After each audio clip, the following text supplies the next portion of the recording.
Halo teman-teman, di video kali ini kita akan membahas lingkungan dalam perspektif behavior, sosiologi, ekologi manusia. Nah, terdapat dua orientasi teori perilaku lingkungan. Pertama, teori perilaku bertujuan. Di teori ini menjelaskan bahwa sebelum melakukan sesuatu, kita itu terlebih dahulu memikirkan apa yang akan kita lakukan. Dan terdapat dua faktor yang mempengaruhi perilaku kita itu. Pertama, sikap pribadi dan tekanan sosial, di mana kita memikirkan apa tentang perilaku yang akan kita lakukan dan apa yang orang lain pikirkan tentang perilaku tersebut.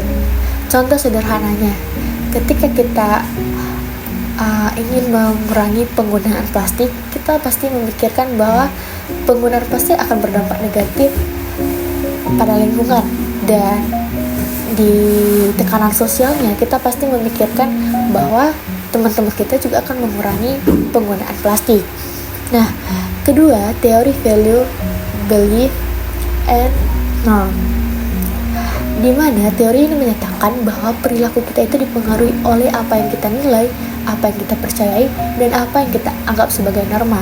Contohnya, kita sangat peduli dengan lingkungan dan percaya bahwa menggunakan energi terbarukan adalah penting. Dan kita juga tahu bahwa banyak orang lain yang juga peduli dengan lingkungan dan menggunakan energi terbarukan. Teori beban lingkungan. Dalam teori ini menjelaskan bahwa manusia itu hanya bisa memproses informasi sebatas kapasitasnya. Jika ada banyak stimulus dari lingkungan yang melebihi kapasitas pemrosesan informasi, maka manusia tidak akan bisa memperhatikan semua stimulus secara optimal. Oleh sebab itu, teori ini menegaskan bahwa manusia perlu menghadapi situasi tersebut dengan respon adaptif. Teori hambatan perilaku. Dalam teori ini menjelaskan bahwa ada beberapa hal yang dapat menghalangi seseorang untuk melakukan suatu tindakan atau perilaku. Hal ini dapat berasal dari dalam diri sendiri ataupun dari luar diri. Contoh dari dalam diri sendiri ialah motivasi dan sikap. Jika seseorang tidak memiliki motivasi yang cukup untuk melakukan sesuatu, maka mereka mungkin tidak akan melakukan tindakan tersebut. Kemudian, jika seseorang memiliki sifat yang negatif terhadap suatu hal, maka mereka mungkin tidak akan melakukan tindakan yang terkait dengan hal yang positif ataupun perilaku yang ingin dicapai.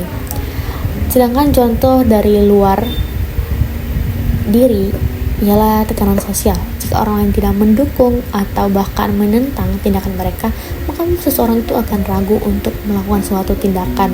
Kemudian dari lingkungan, jika lingkungan juga tidak mendukung atau bahkan menghalangi, maka seseorang mungkin akan sulit untuk melakukan suatu tindakan.